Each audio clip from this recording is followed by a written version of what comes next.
Bien, aquí tenemos a nuestro compañero de canal, nuestro compañero de pantalla, Julio César Pineda, que es nuestro gran comentarista, ancla internacional, en su programa Brújula Internacional, que ustedes conocen.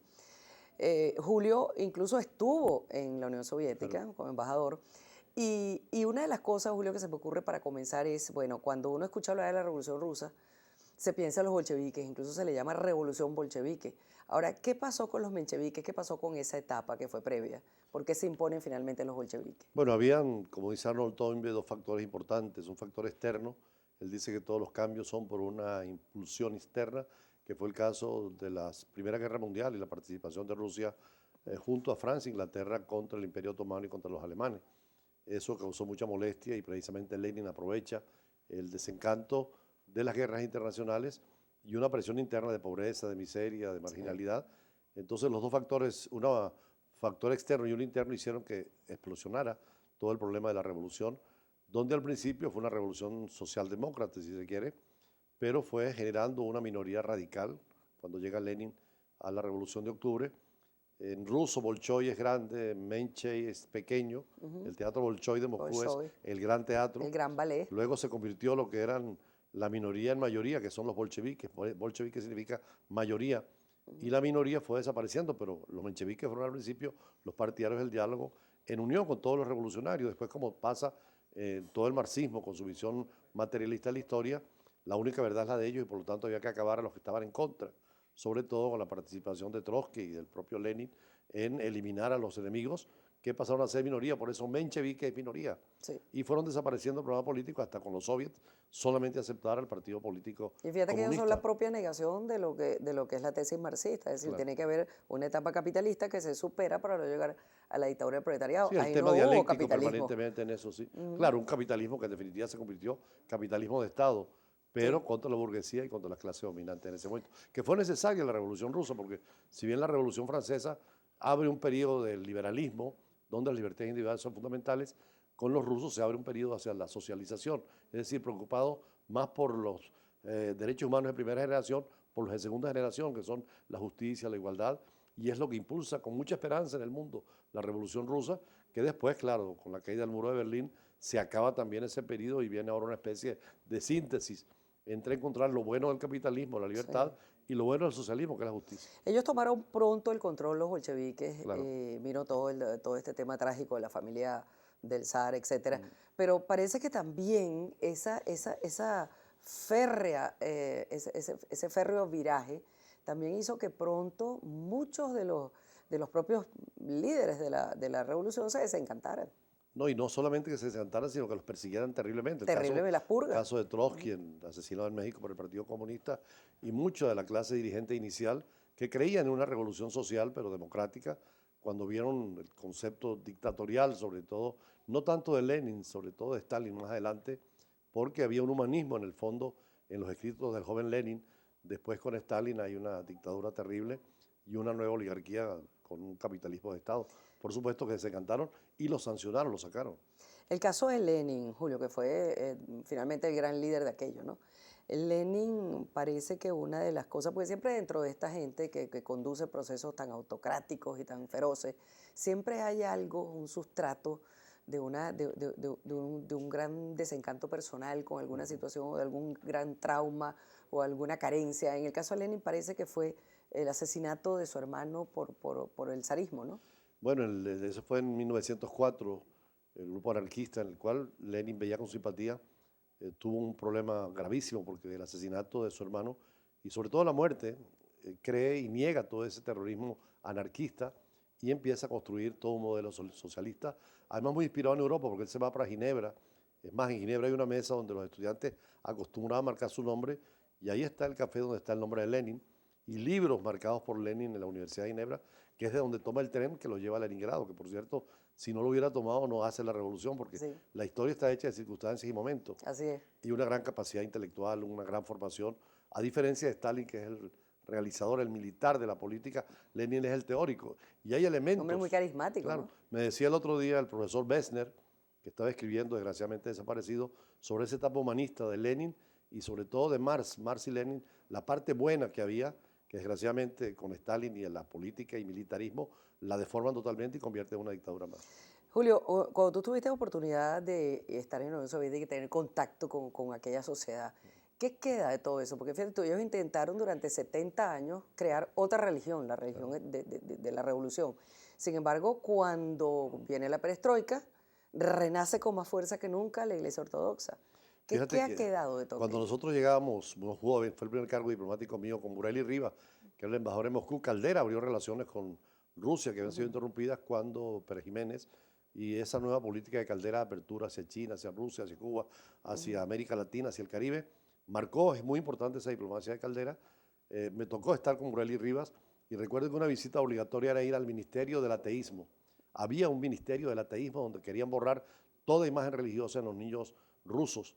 Incluso los empleados nuestros en la casa, que eran abuelas, matrioscas, como llaman ellos, decían que en su casa tenían que bautizar de contrabando, oculto, ningún líder podía aparecer con un signo religioso, Así era es. condenado porque eso era primitivismo, era feudalismo y era antirrevolucionario. Sin embargo, había una práctica religiosa callada, los viejos monasterios estaban allí todavía funcionando y guardaron toda esa cultura que no pudieron eliminar.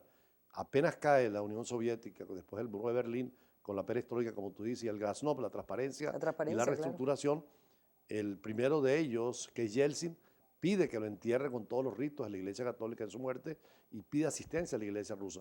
Y ahora el propio Putin da todos los actos, siempre lleva al patriarca de Moscú, Sí. porque la Iglesia sigue siendo un factor fundamental y el marxismo fracasó, sobre todo el ruso, con esa eliminación de la Iglesia. Como Cuba con Fidel Castro al comienzo, había una persecución religiosa, pero es tan fuerte el sentimiento religioso, acá el catolicismo, allá la Iglesia cristiana ortodoxa, que hoy en día es un factor fundamental. Ahora, ¿tú dirías que en este momento hay rechazo a ese tiempo oscuro o todavía quedan fuertes, etapas todavía muy marcada esa Mira, sociedad cuando por lo uno que vivía en la Unión ocurrió? Soviética habían cosas que eran positivas, como creo que en Cuba se pueden ver, sobre todo la preocupación por la justicia, que también podemos ver aquí en Venezuela con el ejemplo del socialismo del siglo XXI, que ya no tiene vigencia en América Latina después de Argentina, de Bolivia, de Brasil, las elecciones en Venezuela. Pero hay cierta añoranza, algunos planes sociales. En los rusos actuales, sobre todo la vieja generación, recuerdan que había mucha facilidad en la materia de salud, de educación, de vivienda. No era lo mejor, pero había más igualdad.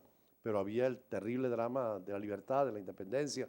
No había sino dos periódicos, Pravda y Svetsia, y había un chiste famoso que ni Pravda tenía Svetsia, o sea, ni La Verdad tenía noticia, ni Ni Svetsia de- tenía Tenía Pravda, que era la Prada. noticia, o sea, un solo canal de televisión, un solo programa.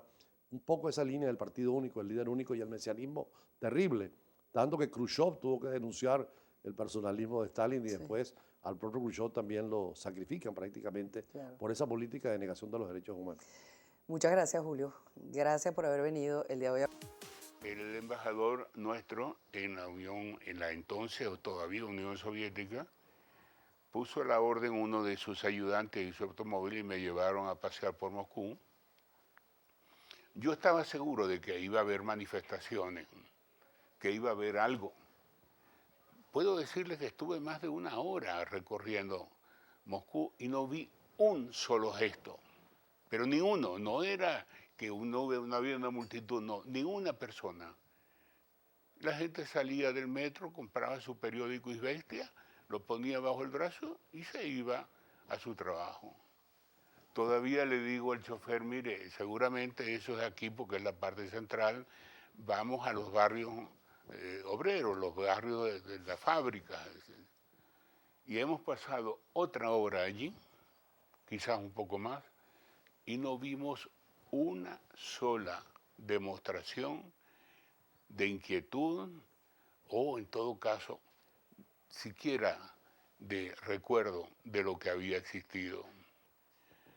Yo no sé si exagero, o exagero con gusto, en definitiva, pero pensar que 70 años de imposición de un régimen llevado a un extremo que no tenía paralelo y sobre la base de millones de muertos violentos, sacrificados y de muertos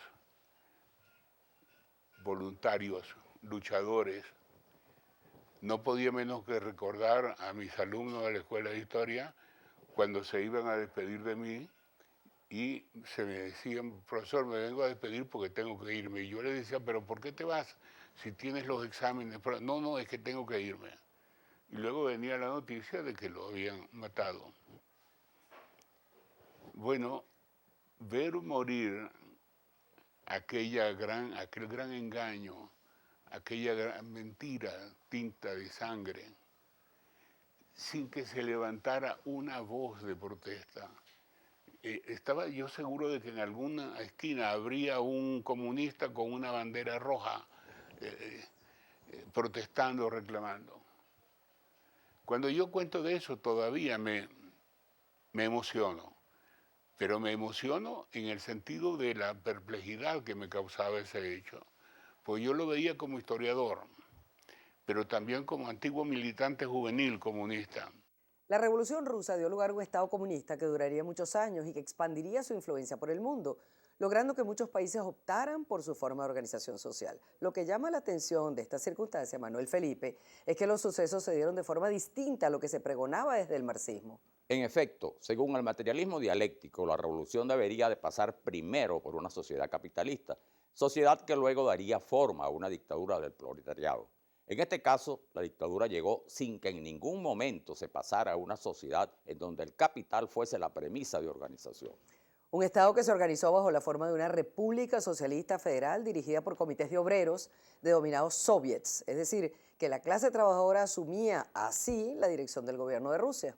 El triunfo de la Revolución Rusa significó la transformación de un Estado feudal en una de las naciones más grandes de la Tierra. Sabemos que Joseph Stalin, como fiel sucesor de Lenin y devoto partidario de la doctrina marxista, se esforzó por el logro de algunos objetivos claramente trazados. Ciertamente, el primero de ellos, implantar el régimen colectivo en la propiedad y en la explotación de la tierra, vigorizar y desarrollar extraordinariamente la industria soviética por medio de los planes quinquenales, el primero de los cuales entró en vigencia el año 1928.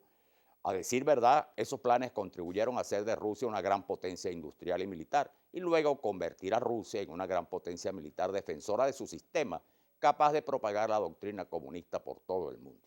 Creían que propugnar la revolución socialista traería consigo el derrumbe de los países capitalistas y a su vez la implantación del comunismo en el mundo entero. Con este propósito se organizó la Tercera Internacional o Comintern, que agrupaba y orientaba a todos los partidos comunistas del mundo. Tuvo como sede la ciudad de Moscú. Así es, lograron derribar la monarquía absoluta y autocrática de los zares, lograron establecer un gobierno comunista en Rusia, lograron llevar a Rusia a la categoría de gran potencia política, económica, científica y militar del mundo, pero su objetivo expansionista tuvo problemas. Lo que ocurrió como reacción fue el mundo que se dividió en dos bandos ideológicos, el capitalismo y el comunismo. La fuerte rivalidad y discrepancia entre ellos como resultado de la aspiración de los dos bandos de difundir su sistema económico por el planeta, dominó el escenario mundial buena parte del siglo XX. Esto ocasionó el surgimiento de un mundo bipolar y el consiguiente conflicto que conocemos como la Guerra Fría. Esa es la clave. Esa es la clave. Buenas noches.